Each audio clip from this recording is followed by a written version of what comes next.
Bem, então estamos de volta aqui para a nossa segunda parte da aula de engrenagens, tá? Então lembra que no vídeo anterior a gente parou aqui, né, na resolução desse terceiro exemplo.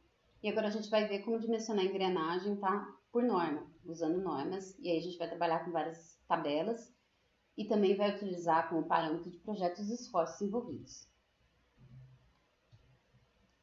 Então a gente tem, né, dois critérios aqui que pode trabalhar no dimensionamento quando a gente está usando a norma. Primeiro é chamado de critério de pressão. Tá? Então, a gente tem que dimensionar a engrenagem, né, para além dela resistir ao desgaste, resistir à tensão de flexão no pé do dente, que é o maior esforço, tá? É o ponto de maior esforço da engrenagem. Tá? Então, essa tensão ela vai ter que ser maior ou igual, menor ou igual, à tensão admissível do material da engrenagem.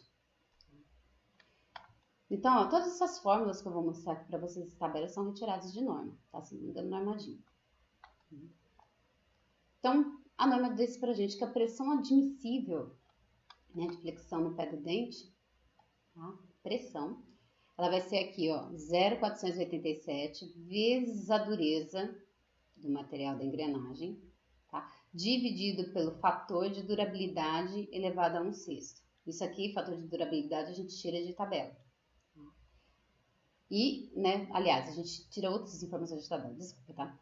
Então, esse fator a gente calcula por 60 vezes a rotação do pinhão, vezes as horas, né, a durabilidade em horas, dividido por 10/6. Então, a gente usa essas duas fórmulas para determinar essa pressão admissível. Tá? E aí, a pressão efetiva no pé do meu dente tem que ser menor ou igual a esse valor. Tá? Senão, eu tenho que redimensionar a minha engrenagem. Depois, o que a gente precisa determinar? Porque depois a gente vai fazer o critério de desgaste também. A gente tem que determinar aqui o fator de serviço, que é chamado, tá? Que aí a gente tira de tabelas, porque isso vai depender do tipo do equipamento, tá? Que essa engrenagem tá montada, tá? Eu tirei só um trechinho da tabela, porque a tabela é longa, né?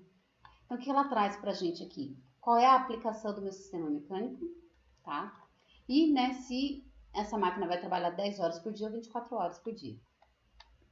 Então, por exemplo, se eu tiver agitadores, né, e aí entre eles é um misturador de polpa. Então, se ele é um equipamento que trabalha 10 horas por dia, esse fator de serviço é 1,25. Se for 24 horas, vai para 1,5. Se a gente for para esse outro equipamento que são de alimentadores, tá? Se for um alimentador recíproco, né, aí o valor vai para 1,75, se for 10 horas de trabalho diárias, ou fator de 2, se for 24 horas diárias. Então, a gente tem que saber qual é o sistema mecânico, que essa engrenagem vai ser montada para poder vir aqui na tabela e consultar qual vai ser esse fator de serviço, porque ele vai entrar no nosso cálculo. Bem, depois a gente vai calcular aqui, ó, o volume mínimo do pinhão. É o tamanho mínimo que ele tem que ter para conseguir resistir ao esforço. Tá? A coroa, as dimensões dela vão ser em função do pinhão. Então, a gente vai ter aqui, ó, né, a largura do pinhão vezes o diâmetro primitivo ao quadrado vai ser igual, né, a essa fórmula aqui, que tem essa constante, vezes o torque que está chegando no pinhão, dividido pela pressão admissível que a gente calculou lá primeiro, ao quadrado, vezes, tá, esse fator que a gente tem aqui, né, que é a relação de transmissão, mais ou menos 1, dividido pela relação de transmissão, né, mais ou menos 0,14 vezes o fator de serviço que a gente acabou de determinar nessa tabelinha aqui. Bem, o que é esse sinal mais ou menos aqui? Lembra que a gente pode ter montagens de engrenagens com dentes externos, tá? Ou engrenagens em que uma delas tem dente interno, tá? Que é o engrenamento interno que a gente fala. Se no meu sistema o engrenamento for externo, eu vou usar o sinal positivo em cima e embaixo dessa fração para fazer a conta. Se o engrenamento for interno, tá, eu vou usar o sinal negativo. Tá? Bem, e a gente vai ver de tabela que esse produto, tá, da largura vezes o diâmetro primitivo vai ser sempre um valor constante.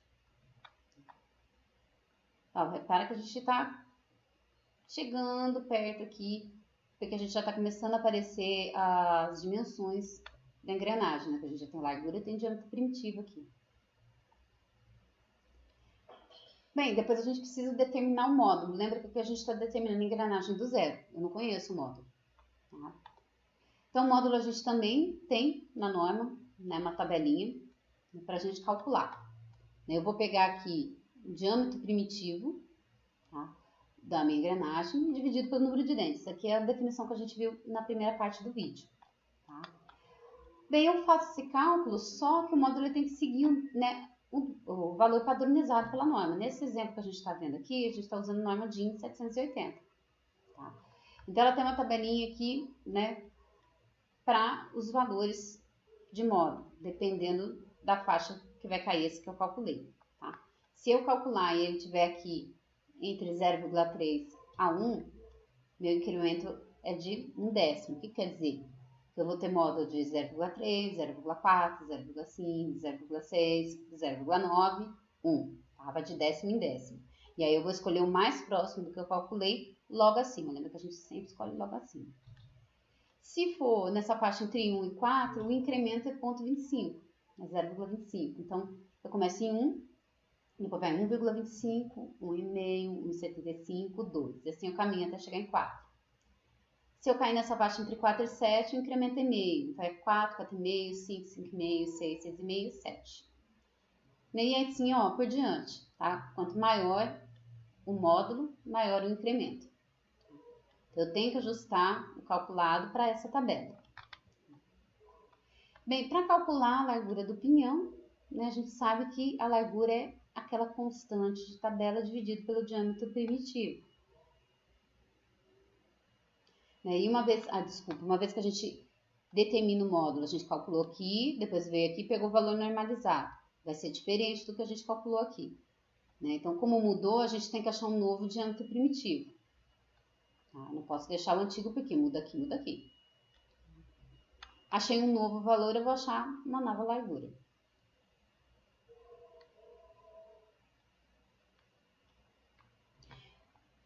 Bem, aí a gente tem que ver também a resistência à flexão no pé do dente. Tá? Bem, aí como é que a gente vai fazer? A gente tem que ter essa tensão, ela tem que ser menor ou igual à tensão admissível do material da engrenagem.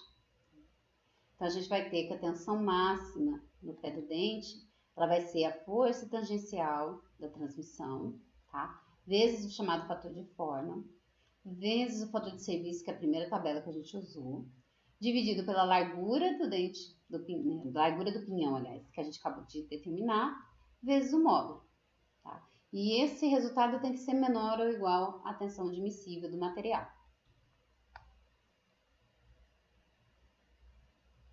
Como que a gente obtém esse fator de forma? Tá? Ele vai ser em função do número de dentes do meu pinhão. Tá? Então, de acordo com o número de dentes que eu vou ter, eu tenho o fator de forma aqui.